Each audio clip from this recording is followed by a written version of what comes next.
Fraților, oamenilor, văd că nu-mi ies gemele astea, nu-mi iese AirPlay-ul. Iar acum o să las telefonul undeva jos. Și dacă nu-mi iese AirPlay-ul din 5 încercări, iau kendama cu ambele încerc. La care nu-mi iese de 5 ori, dacă mi iese o dată, am salvat kendama. Dacă nu, o iau și o arunc cât de tare pot eu în aer.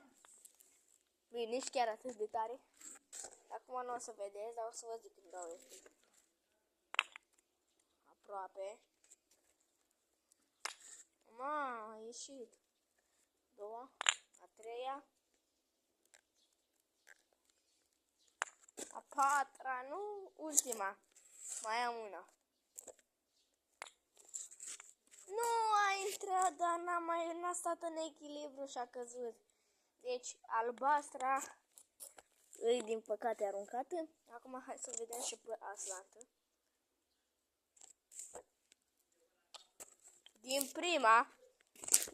prima am dat-o. Deci asta e salvată. Okay. Hai că mai încerc. Am una până acum. Două. 3. 4.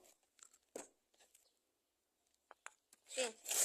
Deci asta e salvată, are doar una. Asta din păcate o voi arunca în aer.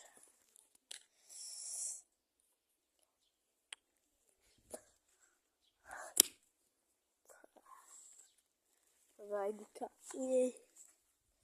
Dacă nu dau, scrieți-mi în comentarii ce înseamnă schema asta, backup. Și după aia arunc asta și o prind iar, așa.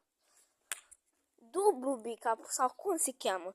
Eu îi ziceam dublu la un moment dat. Nu găsesc, deci pun backup, arunc bilan și trebuie să trec cu kendama de mai multe ori pe sub ea.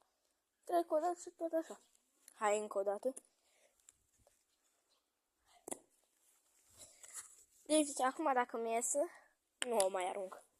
Bam, bam, bam, bam. De 3 ori trebuie să-mi iasă de 5 ori. Olei! Pașpa, mamă, s-a murdărit aici. Săracă kendama. Papa. Kendama Pro Windows.